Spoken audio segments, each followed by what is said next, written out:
정치 현안을 품격 있게 토론하는 품격 토론. 오늘도 더불어민주당 박성준 의원, 국민의힘 김성태 전 원내대표 나오셨습니다. 두 분 어서 오십시오. 예, 안녕하세요. 예, 안녕하세요. 네. 예. 어제 주말 저녁에 밤 10시까지 네. 공천 신청을 하라고 마감 시한을 계속 늦췄는데도 오세훈 시장이 지금 공천 신청을 하지를 않았습니다. 보도를 좀 종합해 보니까 윤 어게인과의 절연, 윤 어게인 세력과의 단절이 오 시장의 입장이다라는 입장을 오 시장 측에서 내놨다라고 이렇게 보도가 나왔는데 먼저 박성준 의원님 어떻게 보셨어요? 이거는 뭐 오세훈 시장의 현 전략이라고 볼 수가 있을 것 같아요. 크게 볼 때는 이제 정책의 어떤 명분을 하나 이제 삼는다, 정치 슬로건화 시킨다고 할 수가 있겠죠. 네. 이번 선거가 자신이 봤을 때 이 내란 세력들과의 절연하지 않았을 경우에는 국민의 민심을 받기가 어렵다고 보는 거기 때문에 네. 윤 세력과의 절연이라고 하는 슬로건을 내세움으로써 자기도 정치적 세탁을 하는 거죠. 그렇게 하고 현 지도부에 대한 질타도 분명히 담겨 있는 것 같고요. 네. 장동혁 지도부의 이러한 선거 전략으로는 선거가 어렵다라고 하는 것을 또 선언하는 거고 그 이후까지도 좀 보는 것 같아요. 저는. 그 이후요. 예. 그 지방선거 이후라면, 네. 이후에 오세훈 시장이 어떤 행보를 보일 건가에 대한 것도 저는 전반적으로 고려를 하지 않았나 싶어요. 네. 지방선거 이후에 이제 당권 경쟁이 분명히 있을 텐데 네. 거기까지 포석을 두고 얘기하지 않았나 싶습니다. 그래서 확실하게 네. 자신은 이러한 거와 각을 세우면서 자신의 정치적 이미지화를 시키고 그 가운데에서 또 다른 정치적 행보까지 포석하는 그러한 모습으로 가고, 그리고 또 하나는 서울시장은 후보는 나는 당연히 되는 것이다라고 하는 전제가 깔려 있는 것이죠. 이거 누구도 들어올 수 없는 문제이기 때문에 네. 이 부분은 한 수 깔아놓고 네. 다음까지 보는 그러한 정치 언어다, 이렇게 볼 수 있을 것 같습니다. 마지막 말로 제가 질문을 하겠습니다. 박 의원님이 한 수 깔아놓고 나는 서울시장은 된다. 서울시장 시장 후보가 후보는 된다. 된다는 거를 깔아놓고 여러 가지 포석을 담아서 지금 공천 신청을 하지 않았다라고 했는데요. 그게 대표님은 이제 어떻게 뭐 생각하세요? 박 의원님 말씀을 제가 전면적으로 부정할 수는 없어요. 일단 배수진을 친 승부수를 던진 거니까. 네. 이 후보 신청 보류의 핵심 이유 같은 경우는 저는 한 두세 가지로 보고 있는데, 네. 첫째는 이제 개인의 출마 여부를 이제 고민하는 그런 정도 지금 사안이 아니라 현재 당의 방향성에 관한 그런 강한 브레이크를 걸므로써 당이 흔히 말하는 우경화 세력들 극우 정당화가 돼가는 그런 절체절명의 위기에서 합리적 보수의 어떤 가치적 기반을 새롭게 정립한 그런 정당으로 그도 태어나자. 그런 측면에서 내가 십자가를 지고 있다. 뭐 그런 분위기인 것이고, 네. 구체적인 내용은 다 아시겠지만은 윤 어게인과 단절. 오 시장 뭐 측면에서는 이제 현재 당 지도부가 이제 고수하는 이런 강경 보수 노선이 이번 그 지방선거에서 패배를 갖다가 이제 불러올 것이라고 100% 그렇게 그분들은 인식하고 있어요. 그렇기 때문에 윤핵인 세력하고 결별을 하지 않으면은 자기들 어쩔 수 없다, 이런 거고, 두 번째는 이제 지도부를 압박하는 측면이에요. 이 당 노선 정상화라는 어떤 숙제를 풀지 못하면은 이게 이제 패배의 길을 이제 갈 것은 불보듯 뻔하기 때문에 지도부의 그런 결단을 촉구하는 상당히 정치적 압박의 의미를 듣고 있죠. 말 그랬음에도 불구하고 당이 자신의 요구에 대한 어떤 변화가 없을 시에는 중대 결단을 시사하는 그런 배수진을 친 거죠. 그러니까 노선 변화가 이제 없을 경우에는 공천 신청 자체를 갖다가 하지 않을 수 있다는 그런 중대 결단 가능성까지 이제 열어두고 배수진을 친 어제에, 그러니까 후보 신청을 하지 않은 그런 배경이죠.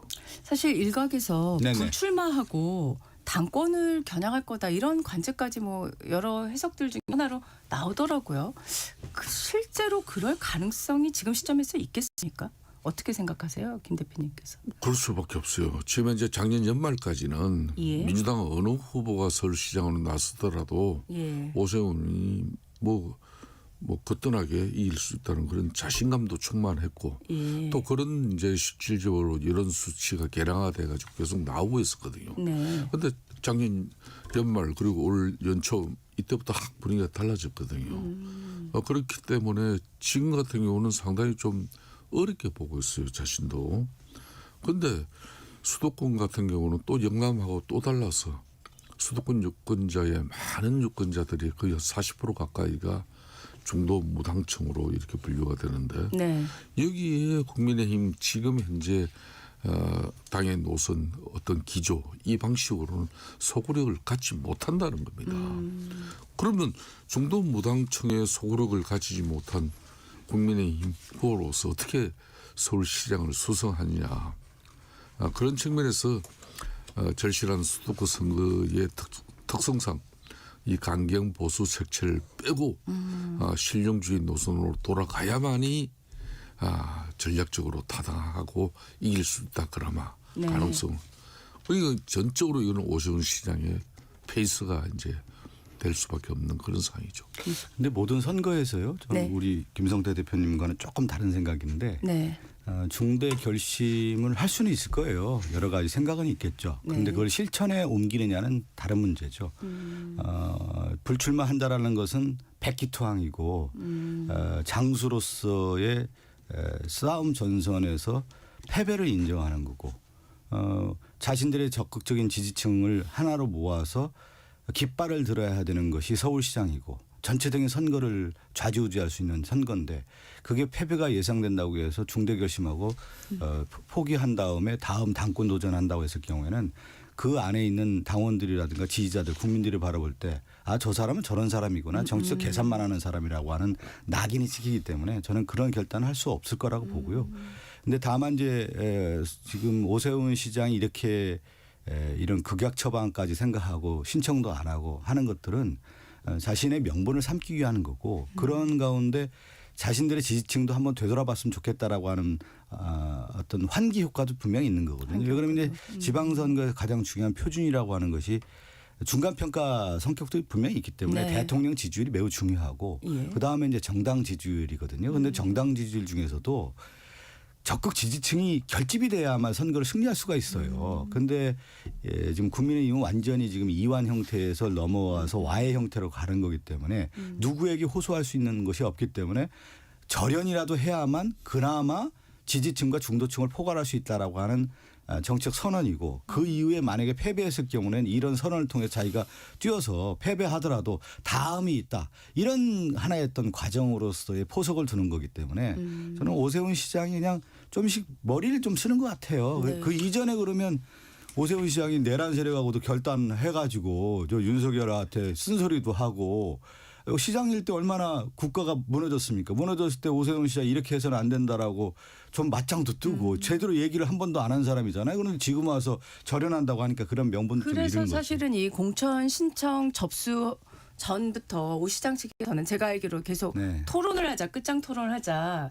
그리고 사실은 뭐 미래와 대안 같은 모임에서도 소장포 모임에서도 끝장 토론 요구를 했었는데 그게 안 되고 지금 시간이 이제 지나가고 있는 상황인데 오늘 또 국민의힘 긴급 의원총회도 예정이 돼 있고요. 그렇습니다. 그래서 이제 지금 끝장 토론이 좀 성사될까요? 저는 오늘 뭐 일단 네. 그래도 우리 당의 가장 중심 뭐 세력이 현역 의원들 아니겠습니까? 네. 긴급 의원총회를 열어가지고 어제까지 사실상 단체장 이제 공천 접수를 마감하는데 이 사태가 벌어진 거 아니에요? 네. 이 초유의 상황이다 지금 현재. 자 그런 상황에서 이제 지금 이제 장동익 대표나 지도부 같은 경우는 오 시장의 요구를 당 정체성 훼손으로 볼 수가 있는 거죠. 뭐 그런 측면에서 이제 상당히 불쾌해하는 기색이 역력하지만은 현실적으로는 오세훈 시장을 대체할 카드가 없다는 점이 가장 큰 고민이에요. 지금 이제 오 시장을 제외한 윤희숙 전 뭐 의원하고 뭐 또 원외 당협위원장 네. 한 분하고 또 무명의 인사 한 분 세 사람이 신청은 했지만은 그 사람이 아무리 뭐 그 한국 시리즈 리그를 갖다 만들어내고 최종 파이널로 오세훈이하고 붙여서 좀 흥행을 이뤄낸다 그러지만은 그분들이 그렇게 큰 흥행을 일으킬 만한 그런 지금 현재 분위기가 되지도 않고 또 그런 또 지명도도 인지도도 없는 분들이거든요.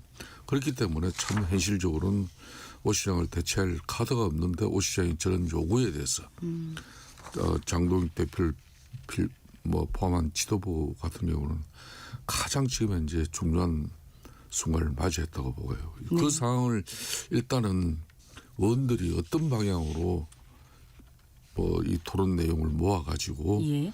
장동익 대표에게 요구할 것인지 이건 이제 이번 같은 경우는 송원석 지금 이제 원내 대표가 중심이 돼서 의원들을 소집해가지고 이 긴급한 상황을 가지고 우리가 결과를 내보자. 그래서 만들어지는 상황이기 때문에 저는 상당히 의미가 크다고 보고 있어요. 알겠습니다. 자, 지금 민주당 같은 경우에는 공천 속도가 빠르다 이런 평가가 대체적이지 않습니까? 또 지금 보면은 강원, 인천, 경남뿐만 아니라 제주 전북지사 후보 같은 경우도 경선을 통해서 정하기로 하는 등 굉장히 지금 속도를 많이 내고 있는데 예, 기본적으로 이제 지방선거에서 빨리 공천 후보자를 확정을 함으로써 선거에서 우위를 점하기 위한 전략이라고 보면 무방하겠죠. 네, 그렇죠. 이제 보통 선거를 하면 이제 세 가지가 좀 저는 구성이 된다고 봐요. 하나가 네. 뭐냐면 혁신적이 있어야 된다. 혁신성. 새로운 인물에 대한 교체뿐만 아니라 경쟁력 있는 후보를 신속하게 결정함으로 인해서 선거의 우위를 점할 수 있다라는 부분이 있는 건데 그런 측면에서 이제 강원이라든가 네. 인천이라든가 경남 네. 단수 공천을 하지 않았습니까? 그래서 속전을 좀 내는 거고요. 그 혁신성을 좀 강조한다는 측면에서 있을 것 같고 또 이제 정청래 대표 같은 경우는 여러 가지 이제 제안을 하면서 공정성이라고 하는 경선이 있는데 이 경선은 공정성을 담보하면서도 또 부적격자들이 있어요 당내에. 예를 들어서 당의 기여도라든가 당의 정체성에 대해서 하나도 기여하지 않았는데 또 경선 신청했다고 하면 이것은 문제가 되는 거 아니겠습니까? 그런 면에서 이제 공정성을 더욱더 강화해야 된다는 측면이 있는 것 같고 그러면서 국민들에게 다 책임성을 더 강화해서 혁신성, 공정성, 책임성이라고 하는 하나의 어떤 3대 원리로서 선거를 치르는데 결국 그거는 뭐냐면 후보들 아니겠습니까? 네. 후보들을 국민들에게 맞는 소구력 있는 후보들을 선정해서 신속하게 공천해주고 그들이 뛸 수 있게끔 만들어주는 게 지도부이기 때문에 그러한 차원에서 지금 여당으로서 공천 작업들을 좀 순조롭게 가고 있다 이렇게 볼 수 있을 것 같습니다. 지금 보면 경선이 권리당원 투표 안심번호 여론조사가 50대 50으로 이제 반영되는 구조인데요. 네네. 이렇게 경선이 될 때 어떤 특정 후보의 유불리 같은 거는 있습니까? 없습니까? 그냥. 지금 이제 아마 광역단체장 같은 경우는 예비 경선이라고 할까요? 그거는 당원 아마 100%일 겁니다. 그리고 네. 본선에 올라가는 후보 한 2명이나 이런 분들 같은 경우는 5대5 이렇게 공천룰이 저는 정해진 것으로 알고 있는데 네네. 1차적으로 볼 때 대부분 당심 민심이 거의 같아요. 여론조사 해보면 당심 민심이 이렇게 크게 오차범위 바깥에서 벗어나서 이루어지는 거가 없기 때문에 네네. 후보들이 나왔을 경우에 그만큼 경쟁력 있는 후보들을 당원들이 선택해서 최종 후보를 결정하는 그렇게 되겠죠. 네. 지금 국민의힘 같은 경우에는 구인난이라는 표현 여러 차례 지금 언급이 되고 있는데 서울시장 경선에 결국 신동욱 의원이나 나경원 의원도 이제 공천 신청을 하지 않았는데 반면에 이제 대구 경북에는 지원자가 많지 않습니까?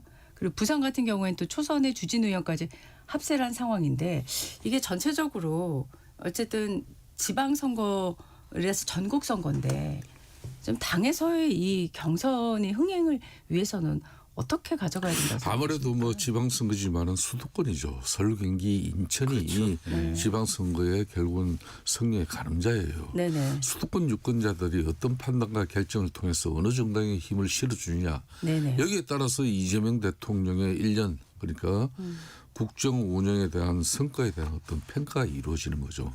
그러니까 이제 중간 평가라 가지고는 아직 그렇게 이야기하지는 저는 어려워요. 그렇지만은 이재명 대통령의 그런 행정 수반으로서의 대통령 권력과 또 민주당 친정집이 지금 절대 입법 권력이거든요. 그러니까 이 절대 입법 권력과 행정부 수반으로서의 그 대통령 권력이 이게 사실상 절대 권력으로 거의 형성되고 있거든요. 네. 여기에서 6.3 지방선거까지도 지방정부마저도 이제 사실상 거기에 같이 동참해버리고 나면은 국민의힘 보수 진영으로서는 28년 총선, 2030년 차기 대선 쉽게 말하면 수권 정당으로서 기반이 다 상실돼 버립니다. 상당히 위기죠. 그런 측면에서 이제 서울시장이 그래도 오세훈 시장이 막 4번의 지금 시장을 하고 있는 점은 전체 임기를 보면은 3번인데 네. 12년인데 4번 지금 하고 있는 오 시장이 중심이 돼가지고 이 어려운 선거를 갖다 리드해 나가는 그 분위기를 만드는 건 맞아요. 네. 근데 저는 나경원 지금 의원이나 안철수 의원 뭐 신동욱 최고 이런 분들이 정말 본인의 어떤 뭐 그런 확고한 의지를 가지고 이 경선에 좀 상당히 흥행에 본인이 참여를 해야 돼요. 근데 이분들이 어제 뭐 5시 그냥 마감 시간까지 한 번도 등록을 안 했어요. 네. 흥행 자체가 이미 빨간불이 들어와 버렸습니다. 그런 가운데 뭐 막상 가장 유력 주자 오세훈도 이제 뭐 저렇게 이제 입법 등록을 하지 않고 당연 노선 변화와 진로부터 새롭게 설정해라 뭐 이러고 나오니까 지금 당은 제가 봐도 아직 이제 막 한 80일 남았습니다만은 지금 우리 후보들이 빨리 확정이 돼서 그 지역의 뭐 많은 지역 주민들과 지역 해난 이런 문제를 가지고 지역 주민들과 공감을 하면서 바람을 일으켜내야 돼요. 바람을. 야당은 바람이에요.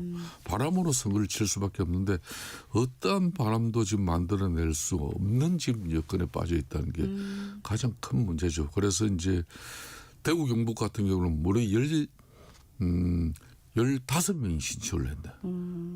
그러니까 이제 대구시장 같은 경우는 6명 하고 경북 같은 경우는 지금 9명 아닙니까? 네. 그러니까 거기는 그만큼 텃밭이다. 그러니까 그만큼 몰리는 거예요. 네네. 수도권은 아예 없어. 지금 경기지사 후보가 없어. 예? 인천 같은 경우도 뭐 유정부 인천시장 한 사람 등록했어. 네네. 예? 서울 뭐 이러고 있어. 네. 정말 걱정이죠. 네. 그렇기 때문에 저는 지금 우리 당이 다른 거 할 거 없어요. 12.3 비상계엄의 그 오판에 정치적 책임을 진 집단으로서 정치 세력으로서 국민들에게 책임을 지는 그런 정당으로서 자정 노력을 해야 돼. 네. 변화와 쇄신, 뼈를 깎는 성찰, 그런 헌신, 희생 이걸 만들어내는 핵심 노력을 한 달이라도 하고 민주당 공격하고 우리 정책이 이런 겁니다. 이렇게 해야 국민들이 그나마 눈길을 돌리는데 그 과정이 지금 빠진 가운데 이재명 대통령이 어떻고 정청래 민주당 대표가 독단하고 있고 이러니까 정말 실질적으로 독단해요. 사법 3법도 그렇고 뭐 하나도 대장도 항소 포기를 손을 대도 그렇고 뭘 해도 지금 되는 게 하나도 없잖아요. 이게 국민들이 야당은 힘을 실어주지 않으면 그렇지 않아도 여대 야소인데 무슨 힘을 가지고 대통령 견제하고 정청래 당대표 중심의 일방통행을 우리가 제어할 수 있습니까? 지금 서울시장 민주당의 유력 후보 중에 한 분이 이제 정원호 전 구청장이 되셨잖아요. 이제 전이죠. 이제 사퇴를 하셨으니까. 근데 당 안에서 보니까 지금 토론회를 2번 해서 본선 후보를 결정한다라고 저렇게 보도가 나왔더라고요. 그래서 다른 후보 쪽에서는 토론회를 좀 더 해야 되는 거 아니냐. 아마 지금 그 국민의힘 쪽에서는 일단 그 한국 시리즈식 경선을 하겠다라고 또 이런 경선 방식 새로운 걸 또 이렇게 광고 홍보하고 있는 상황인데 어떻게 생각하세요? 그 지금 후보들이 좀 불만이 있는 것 같더라고요. 지금 보면은 이제 신진 인사잖아요. 신진 네. 인사하고 이제 뭐 삼선 의원들 이제 서울 지역에 있는 의원들하고 이제 경쟁 구도가 있는 서울시장 후보인데 이제 본선을 위해서라도 예비 경선 단계에서 충분한 검토, 뭐 검증, 그 다음에 토론을 통해서 이 후보의 적절성 이런 것들을 하자라고 하는 제안들이 있는데 뭐 당 지도부가 잘 결정하지 않겠습니까? 네. 지금의 그 흐름에서 봤을 때는 오세훈 시장과 누가 민주당 후보가 되든 간에 승산이 있다라고 지금 판단을 하십니까? 저는 이제 이 선거가 바로미터가 뭐냐면 이제 국민들이 원하는 게 뭐냐를 봐야 되잖아요. 예. 이제 국민들이 지금 새로운 시대에 대한 패러다임들을 원하는 거거든요. 과거의 지향적인 것이 아니라 국민들이 바라볼 때 야, 이 대한민국이 세계적인 경쟁력을 갖추기 위해서 무엇을 해야 되느냐. 일을 제대로 하라는 거 아니겠어요. 일 잘하는 사람으로는 좀 가자라고 하는 거고 정치적인 이념 노선이라든가 이런 것이 아니라 실제 국민들에 맞는 실용 정부로서의 그것을 성과로 얻고 입증할 수 있는 사람이 나와야 된다라고 하는 부분을 가지고 국민들이 지금 지방선거를 바라보고 있단 말이에요. 그런데 지금 국민의힘은 이념 구도로 가고 있잖아요. 지금 내란을 옹호하고 윤어게인으로 가고 있고 그런 면에서 봤을 때는 이미 아까 우리 김성태 대표님이 여러 얘기했지만 정치라는 게 세 가지로 이루어지는 거거든요. 인물, 구도, 바람이란 말이에요. 그런데 이 바람을 일으키려면 새로운 시대에 대한 그러니까 영화 관상을 보면 사람들을 보면 이제 파도만 본다. 근데 파도 뒤에 무슨 바람이 불어오는지를 봐야 된다라는 말이 있단 말이에요. 그러니까 정치라고 하는 것은 현상만 보고 그냥 파도만 치는 걸 보면은 몰라요. 그런데 그 뒤에 이 파도를 일으키는 바람을 봐야 된단 말이에요. 그건 뭐냐면 민심이 도도한 물결이고 추위란 말이죠. 이걸 봐야 되는 건데 지금 이제 국민의힘이 그러한 바람을 지금 놓치고 있기 때문에 선거 자체가 실제 어려운 국면으로 가는 거고 네네. 우리는 지금 뭐냐면 이재명 대통령은 성공한 정부를 위해서 국민들에게 뭘 해야 되느냐 통합정부도 얘기하고 있고 특히 국민들을 위해서 실용정부를 하고 있고 우리 부동산 뭐 여러 비판하지만 사실 이제 부동산 시장뿐만 아니라 금융시장을 활성화하니까 이게 균형점을 잡고 부동산도 잡을 수가 있는 거거든요. 네. 그리고 전 세계가 지금 우리나라를 보고 있지 않습니까? 세계 선도 기술을 가고 있단 말이에요. 이건 미래지향적인 선거로 지금 가고 있단 말이에요. 지방선거가 과거에 보면 심판선거라든가 어떻게 보면 그런 선거의 이제 구도로 갔는데 지금은 미래지향적 선거로 가고 있단 말이에요. 그런 면에서 봤을 때는 이제 국정 안정이라고 하는 측면에서 국민들이 좀 바라보고 있다라는 점이 우리 당에게 상당히 유리한 점이 있다. 이렇게 좀 볼 수가 있는 것이죠. 이번 그 서울시장 네. 그 경선과 관련해서 좀 주목해야 될 부분 중에 하나가 배현진 의원의 당원권 1년 정지가 지금 가처분이 인용이 되면서 다시 당무에 복귀하게 되지 않습니까? 예. 이게 지금 서울시장 공천이나 앞으로의 그 국민의힘 흐름에 어떤 영향을 줄 거라고 생각하세요? 아무래도 뭐 지금 이제 장동혁 대표의 뭐 전체적인 이제 선거 리더십. 네네. 그러니까 사실상 각급 선거 중에서 가장 갈등 관리가 어려운 것이 지방선거예요. 그만큼 출마자들도 많고 다양한 내용이거든요. 기초위원, 강력위원, 또 뭐 기초강력단체장 뭐 이런 그렇기 때문에 상당히 갈등이 증폭되는 그런 선거가 지방선거예요. 네. 그렇기 때문에 이걸 최종 공천을 확정하고 본선거일까지 그 수많은 이제 갈등들이 이 반복 대립 내지는 선거 뭐 여러 가지 리스크로 발생하거든요. 네. 거기에 이제 강력한 당의 리더십이 이제 있어야만이 이런 걸 교통 정리가 되고 수습이 되는데 그런 측면에서 배현진 뭐 서울시당 위원장의 윤리 징계 결정이 이제 가처분 인용이 됐다는 것은 네. 상당히 그 결론은 윤리위원회에서의 독립적인 어떤 판단이었지만은 그 윤리위원회 판단이라고 누가 믿겠습니까? 그 데미지는 그대로 이제 대표가 받을 수밖에 없는 것이고. 네네. 그런 측면에서 그 윤리위원장 지금 사퇴를 촉구하는 네. 그런 내용들이 당내 한참 이루어지고 있지 않습니까? 그러니까 이제 서울시당 위원장과 중앙당하고의 특히 선거 때 이 지방선거 같은 경우는 긴밀한 협력 관계가 상당히 중요해요. 네. 그런데 서로 엇박자를 내버리고 때로는 견제해버리고 이러면은 이제 뭐 너무 힘들어지죠. 특히 이제 어제 뭐 그나마 다행스러운 것은 거 이제 전에 이제 지금 용산구청장을 하고 있는 그분이 지금 무소속인데 다시 이제 복당을 하려고 하는 겁니까? 네네. 그래서 변진 서울시당 위원장은 용산 사태의 책임을 물어가지고 무슨 복당이냐.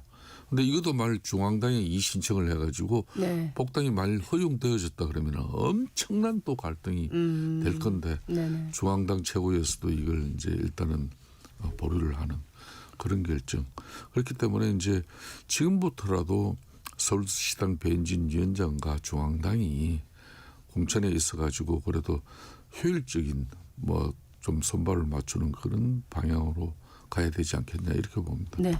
주요 후보 중에 한 분이라서 이 질문도 하고 가야 될 것 같습니다. 정원호 전 구청장의 농지 투기 의혹이요.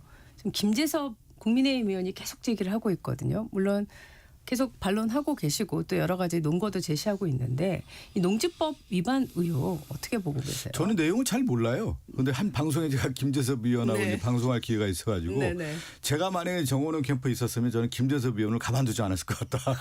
제가 농담으로 그렇게 얘기를 했는데 네네. 뭐냐면 이제 선거하다 보면 네거티브도 있고 여러 가지가 있는데 네. 이제 국민의힘은 그렇게 할 수밖에 없겠죠. 이제 네거티브 공세를 통해서 이제 선거 구도를 바꾸려고 하는데 제가 앞서 얘기한 것처럼 네. 국민들이 바라볼 때 지금 시대가 뭐다 일을 잘할 수 있는 사람이 뭐냐에 대한 것을 초점을 맞고 미래지향적 선거가 됐단 말이에요. 네. 그러니까 과거의 지방선거라고 하는 것이 심판선거라든가 중간평가적인 성격도 있겠지만 지금은 오히려 누가 더 일을 잘할 수 있냐에 대한 부분이기 때문에 이거에 대해서 초점을 맞춰서 선거 전략을 짜야지 지금 이제 국민의힘 보면은 누가 더 못하느냐는 경쟁으로 가고 있잖아요. 국민의힘 내부적으로는. 그것을 가지고 어떻게 상대 후보를 공격할 수가 있겠습니까? 그것이 이미 이제 국민의힘의 선거 전체 전략 자체가 잘못돼 있다라는 거예요. 내부가 정비도 제대로 안 돼 있고 내부 분열이 가속화된 상태에서 맨날 다른 사람 공격해봐야 국민들이 바라볼 때 야 너는 잘하고 있느냐 이렇게 되는 거기 때문에 저는 지금 국민의힘은 일단은 내부의 전선을 좀 단일화시키고 그다음에 좀 가봤으면 좋겠다라는 생각이 좀 들어요.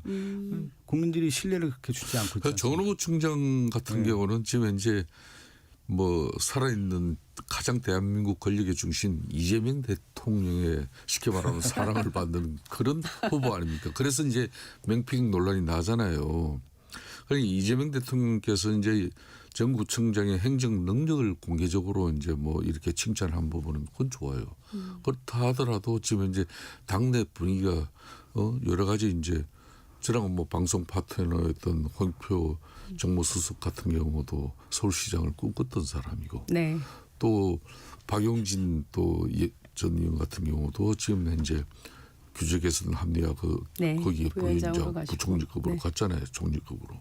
그러다 보니까 야 뭐 이 좀 일정 부분 교통 정리를 저는 꼭 그렇게는 보지는 않습니다만은 아 이게 뭐 한마디로 집권 세력이 교통 정리를 하면서까지도 정원을 만들고 있구나. 만들고 있다라고 생각을 하고 실질적으로 계십니까? 박주민 의원이나 전현희 뭐 그런 다른 현역 의원들 같은 경우는 상당히 견제와 불만이 지금 나오고 있는 것도 사실이거든요. 자 그런 가운데 이제 이 농지 논란 같은 경우는 비록 이제 1996년도에 농지법 개정 이전에 이제 자신이 취득한 맹지예요. 그건 뭐 맞아요. 그렇지만은 이제 뭐 과거 여수 그 소재의 농지를 갖다가 보유했던 이력이 영농 의사가 실질적으로 없는 투기 아니냐는 그 의혹을 제기한 부분에 대해서도 뭐 좀 전에 이야기 제가 대려 해명을 지금 해주고 있는데 그거 외에는 없다 안지는 그 결론은 이걸 투기는 투기예요. 예? 자기가 농사를 직접 안 지으니까 자 그 부분 그 부분대로 판단을 해줘야지. 네. 이제 공격은 계속 들어오겠죠. 이제 해야죠 뭐. 야당이 또 공격 안 할 야당이 수가 이제 공격을 없잖아요. 엄청 들어오는데 그건 또 이제 얼마나 선제적으로 제압하느냐도 매우 중요한 거거든요. 그거는 네. 뭐냐면 이제 정치권에 들어온 것은 숙명이에요.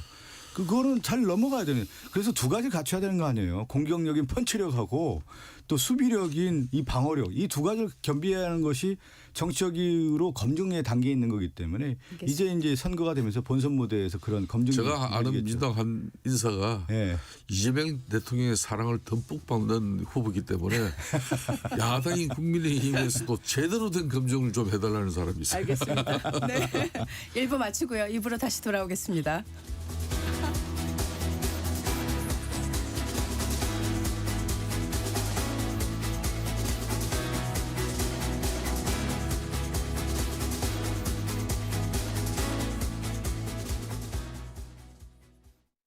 잠시 후 8시 반부터 일부 지역국에서는 해당 지역 방송을 보내드립니다. 워렌 버핏은 가치 투자, 필립 피셔는 성장주 투자, 피터 린치는 장기 투자. 방법은 달라도 목표는 하나. 성기영의 경제쇼가 성공의 길로 안내합니다. 깊이 있게, 명쾌하게, 지금 이 시대 경제에 관한 모든 것을 알려드립니다. 평일 오후 4시 5분 성기영의 경제쇼와 함께하십시오.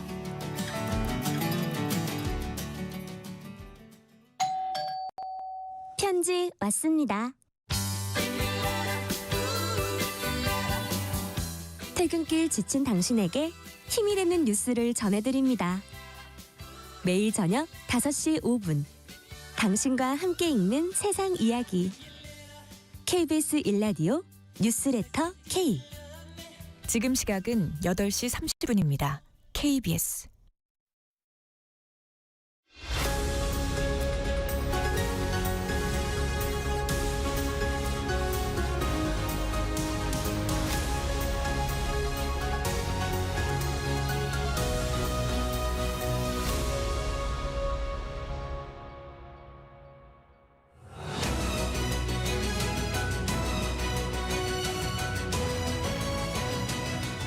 본격 토론 더불어민주당 박성준 의원, 국민의힘 김성태 전 원내대표와 함께하고 있습니다.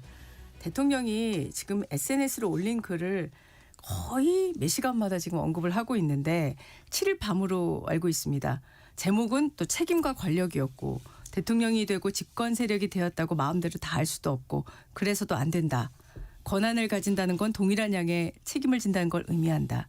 지금 이 말이 검찰개혁과 관련한 그 당내 토론, 논란, 의견 교환 이거를 두고 대통령의 의견을 표명한 거다 이렇게 해석들을 하는데 어떻게 생각하십니까, 박 의원님? 이제 대통령께서는 제가 이제 당 대표 시절도 제가 계속 모셨었거든요. 네. 그러면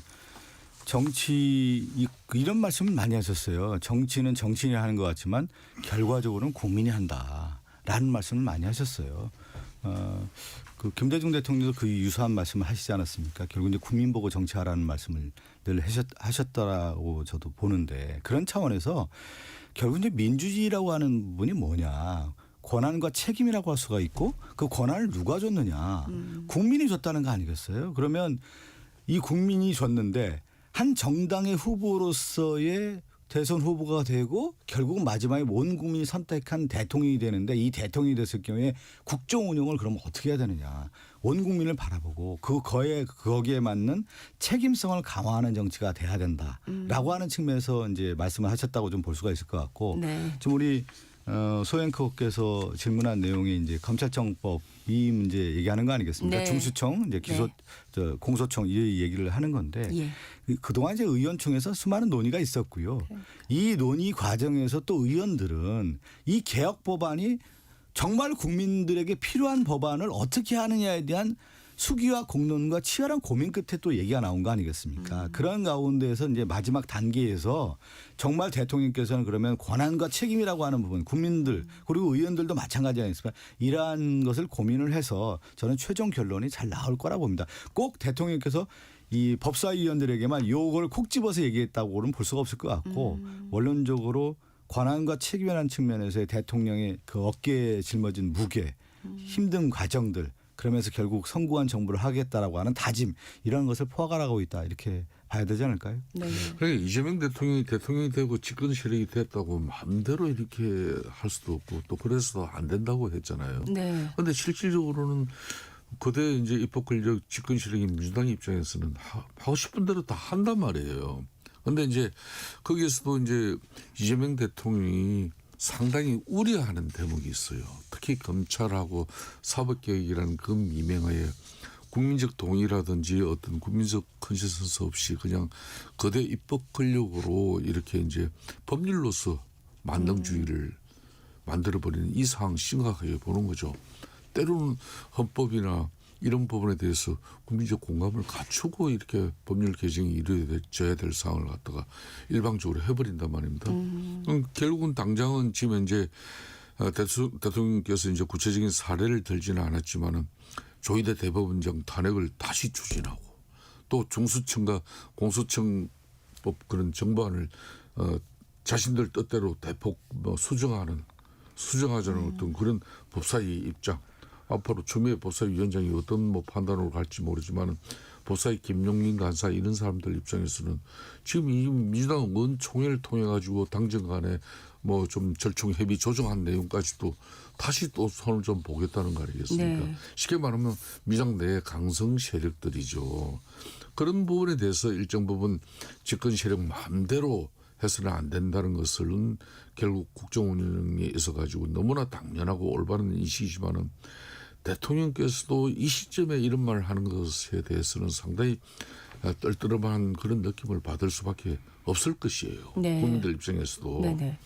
그러니까 지금 재판 소원법이라든지 뭐 대법관 지원법이라든지 법 왜곡죄 이런 부분에 대해서는 진짜 민주당을 지지하는 시민사회단체 입장에서도 걱정과 우려를 하고 있는 부분이거든. 네네. 그걸 일반 강행 처리했어요. 또 대통령도 뭐 법안 서명이 이루 끝났고 저는 그런 측면에서 비록 이제 검찰청법 작년에 정보조직법 뭐 개정에 따라서 이제 올 10월이면 검찰청이 해체되지만은 그럼 중수청 공소청이 어떤 기능으로 남을 것인가 이 부분에 대해서 이제 걱정과 우려 가지고 현실적으로 당내 이제 사실 저 메시지는 민주당 내에 던지는 메시지지 네. 야당인 국민의힘에게 던질 메시지는 별로 없어요. 네. 요즘 이재명 대통령 입장에서는 얼마나 야당 보고를 타고난 사람입니까? 야당 뭐 탓할 게 뭐가 있어요? 없죠. 알겠습니다. 지금 그 당에서 제명에 대해서 사실은 무소속이라고 표현을 할 수밖에 없는데 한동훈 전 대표가 지금 대구에서 부산을 갔습니다.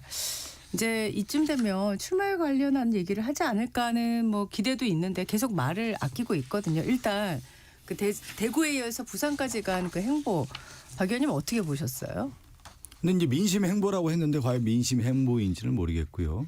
자신의 정치적인 어떻게 보면 이제 화려함을 강조하는 모습 같아요. 이제 네. 하나의 어떤 팬덤 현상들이 있어서 네네. 이제 그 팬덤에 휩싸이다 보면은 판단력을 잃을 수가 있는 거거든요. 근데 네. 결국 지도자는 뭐냐면 내가 이 길을 가겠다라고 하는 부분을 명확하게 하고 깃발을 들어야 돼요. 그러면 그 정치는 뭐냐면 결국 뭐로 입증하냐면 민주주의라고 하는 것은 선거거든요. 선거. 내 이 깃발을 누구한테 드는 거예요. 국민들에게 들어서 내가 이걸 하겠다라고 하는 명확한 선언을 해주는 거거든요. 그게 네. 바로 내가 선거에 대한 출마 여부란 말이에요. 그러면 이번 보궐선거에 나갈지 안 나갈지에 대해서 명확한 이제 선을 그어야 되는 거거든요. 지금 봤을 때는 좀 간을 보고 있는 단계이다라고 볼 수가 있는데 네. 과연 그런 결정을 할 수 있는지는 모르겠어요. 그런 정치 지도자는 결단의 지도자가 돼야 되는 거거든요. 네, 지금 행보를 보면 약간 이렇게 쇼잉하는 모습이란 말이죠. 이렇게 결단보단 약간, 쇼잉이다. 분위기 이렇게 만들어주고 이렇게 네. 붕 떠인 듯한 느낌인데 진지한 고민 끝에 국민들에게 들어가서 나는 이러한 정치를 하겠다라고 하는 명확한 선언이 돼야 되는 건데 지금 연설하는 내용들을 보면 예. 내가 어디에 와 있고 대한민국 어디 와 있고 우리는 무엇을 해야 되고 뭐를 할 건가에 대한 정책 메시지가 분명해야 된단 말이에요. 그런데 보면 한동훈 전 대표의 이러한 연설 내용을 보면 이 서사가 없단 말이에요. 그냥 하나의 어떤 단문 처리하란 말이에요. 그리고 기자들 물어보면 거기서 맞장구 치듯이 이제 한마디 가지고 그렇습니까? 반문어법이란 말이에요. 반문어법이 아니라 나는 답을 해줘야 되는 거거든요. 정치는 나이가 해답을 내놓는 거지 반문하는 게 아니란 말이에요. 검사가 아니란 말이에요. 검사는 맨날 반문하는 거 아니에요. 왜 그랬어? 너 어떻게 했어? 이거란 말이에요. 근데 지금도 화법을 보면은 국민들에게 아니면 기자들에게 그랬습니까? 반문하는 형태로 가서는 안 되고 나는 대답을 내놔야 된단 말이에요. 그런데 대답을 내놓는 과정이 아직 보이지 않고 있다. 네. 그래서 아직 정치의 길은 좀 먼 것 같다 이런 생각이 좀 들었어요. 정치의 길이 먼 것 같다라고 지금 박 의원님은 평가하셨는데 어떻게 생각하십니까? 상당히 전략적인 판단이죠. 전략적인 판단이다. 예, 뭐 한동훈 의원 같은 경우는 전 대표 같은 경우는 뭐 축자 사자 이제 이번 6.3 선거에서 어떤 뭐 역할이든 하겠다는 것이 이제 결국 보궐선거에서 다 하겠다는 거거든요. 그게 뭐 대구일지 부산일지 안 그러면 뭐 평택일지 뭐 어딘지 그건 모르죠.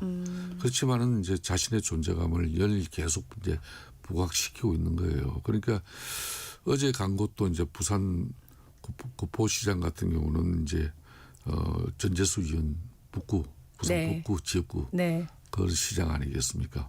거기에서 이제 날린 부분에 계속해서 자신의 어떤 정치적 의미를 이제 지지자들과 함께 강력하게 이렇게 팬덤을 형성하는 그런 과정 중이에요. 그래서 자신의 이제 정치를 만들고 있는 부분인데 이제 뭐 그런 측면에서도 이제 뭐 다양한 평가가 있을 수밖에 없어요. 그러니까 이제 지금 국민의힘 입장에서는 지금 장동혁 지도 체제가 국민들에게 어필받고 또 일승 뭐 여러 가지 한마디 그리고 행동 이런 것들이 다 그 뉴스거리가 돼야 되는데 우리 당에서 이미 그냥 이렇게 이제 쫓겨나간 사람이 되려 보수 진영의 목소리에 중심이 서고 있는 이런 부분이 쉽게 말하면 6.3 선거에 이제 집중이 이루어지지 않는 그런 낭패가 되는 거죠. 네. 결국은 이런 문제를 앞으로 이제 지금 지도 체제가 어떻게 풀어나갈 것인가. 그러니까 이제 한동훈 전 대표 같은 경우는 자신이 정치 세력화는 계속 해나가면서 나를 어떻게 할 건데 이제 이런 메시지를 끊임없이 던지고 있는 겁니다. 아마 재보궐 선거 지역이 최종 확정되기까지는 약 한 달 정도 아직도 시간이 남아 있기 때문에 한 전 대표의 지금 행보는 비슷하게 계속 전개가 되지 않을까 하는 끊임없이 생각이 그렇게 갈 드는데요. 거예요. 네네. 네. 만약에 재보궐 선거 중에 어디를 이렇게 딱 정리가 된다면 이게 일종의 뭐 3파전이 돼서요. 오히려 표를 갈라 먹었다. 뭐 이런 비판 나올 가능성도 있지 않겠습니까? 이제 아무래도 대구든 부산이든 네. 특히 영남권에서 이제 이제 대구 같은 경우는 좀 또 다른데 부산 북구 같은 경우는 그래도 전재수 의원의 그 지역 기반이 상당해요. 상당하고 그게 흔히 말하는 낙동강 벨탁 시작점이 이제 부산 북구 아니겠습니까? 네. 그렇게 그만큼 이제 거기서 만일 이제 보수 진영의 표가 분산되면은 대려 전재수가 아니더라도 민주당 인사가 어부지를 또 얻을 수 있는 그런 이제 상황이 만들어질 수도 있기 때문에 그런 우려를 하는 겁니다. 네. 지방선거 지역 중에서 지금 당에서 네네. 기존의 좀 우세 지역 말고요. 이번에 여기 좀 될 것 같다라고 해서 좀 전략적으로 그 지원을 할 생각을 하시는 데 중에 하나가 부산시장일까요? 부산은 매우 중요하죠. 왜 그러냐면 이제 역대 모든 정부의 성공과 그 이후의 미래를 봤을 때 경부 라인 Y축이 잘 형성이 돼야 되는 거예요. 그러니까 서울 부산이라고 하는 경우가 형성이 됐을 때 정권이 안정이 되고 그런 가운데 표심으로 봤을 때 동진 정책으로 해서 우리가 얘기하는 이제 PK, TK까지 영향을 미칠 수 있는 강원까지 미칠 수 있는 가장 큰 힘이 토대가 되는 거기 때문에 네네. 이번에 이제 부산이라고 하는 부분에 있어서 매우 이제 심혈을 기울이는 거고 네. 그 가운데 이제 우리 전재수 의원이 지금 부산시장을 노크를 하고 있지 않습니까? 뭐 열심히 좀 뛰고 있는 거기 때문에 네. 근데 부산도 저는 이제 민심의 표층이라고 할까 이게 좀 바뀌고 있다고 봐요. 어떤 측면에서 바뀌고 있다고 하면 네네. 과거에 산업화를 하면서 부산이 어마어마한 발전을 하지 않았습니까? 그 영화를 다 누렸단 말이에요. 그런데 그 이후에 새로운 시대에 대한 준비가 없었어요. 그러니까 뭐냐면 정부화 시대가 일어나고 새로운 산업혁명이 일어나면서 부산은 오히려 그 이전에 산업화 시대는 발전이 됐지만 이거를 놓쳤단 말이에요. 그러면 이 놓친 시기가 공백기가 있는데 네. 이 공백기를 벗어나서 새로운 시대를 준비하기 위해서는 어떻게 가야 되느냐? 이재명 정부가 지금 그런 그림들을 그리고 있잖아요. 새로운 해상 물류 국가라고 하는 부분과 네. 부산을 기반으로 해서 불경의 어떤 메가시티라고 하는 부분까지 다 고려를 해서 그런 그림들을 그리고 있잖아요. 그런데 그 그림만이 아니라 이재명 정부가 실천을 하고 있지 않습니까? 그런 차원에서 부산은 앞으로 새로운 시대에 대한 준비를 해야 되는 건데 과거에 지금 패러다임에 있는 부산의 생각과 인물 가지고는 되겠느냐. 이재명 정부 함께 같이 가야 되는 어떻게 보면 새로운 배를 타고 새로운 항해를 가는 선거가 이번에 부산시장 선거이기 때문에 그런 면에서 저는 부산에 있는 민심이 합리적 선택을 할 거라고 봅니다. 미래 지향적으로 가야 되잖아요. 지금요. 과거의 지향적인 선거 가지고 가서는 안 될 거라 보고 있습니다. 지금 국민의힘에서는 주진우 의원이 출사표를 던졌는데 좀 도움이 될 거라 생각하십니까? 부산시장 선거에 있어서. 그렇죠. 아무래도 지금 뭐 여러 명의 후보가 같이 이제 경합을 벌릴 것으로 좀 예상은 됐지만은 네. 막상 뚜껑을 여니까 초선 의원인 주진우 의원만 지금 현재 박형준 시장하고 네. 경합을 벌리겠다 이렇게 이제 결정이 됐어요. 예. 그런 측면에서 지금 현재 지금 우리 박수석께서는 또 이제 상당히 전략적으로 지금 민주당 부산을 꼭 자신들이 이제 탈환하겠다는 그런 강력한 의지로 지금 선거 지원을 하는 거예요. 거기에 반면에서 박형준 집 부산시장은 네. 수성 후보로 이제 시장 후보가 될 것이냐 안 그러면은 좀 미진했으니까 뭐 지금 이제 주인으로 후보가 바뀔 것이냐 뭐 그런 문제가 남았는데 하여튼 저는 일정 부분 경합이 좀 치열하게 이루어져야 될 지역으로 판단하고 있는 건 틀림없습니다. 좀 역동적으로 부산이 다시 부산 시민들의 그 역동적인 기질이라는 게 있거든요. 네. 그래서 좀 부산이 좀 하여튼 새롭게 도약할 수 있는 그런 에너지를 국민의힘 후보 경선이 치열한 가운데 그래도 옥동자를 놔가지고 그 옥동자를 또 부산 시민이 선택함으로써 그래도 대한민국을 세계 10위권의 경제 대국으로 만든 이 보수의 정치적 역량과 능력을 다시 한 번 더 인정받는 그런 계기가 되길 바라는 거죠. 네. 오늘 품격 토론 여기서 정리하도록 하겠습니다. 박성준 민주당 의원, 김성태 국민의힘 전 원내대표와 함께했습니다. 두 분 감사합니다. 네, 감사합니다. 네, 날씨 정보 듣고 돌아오겠습니다.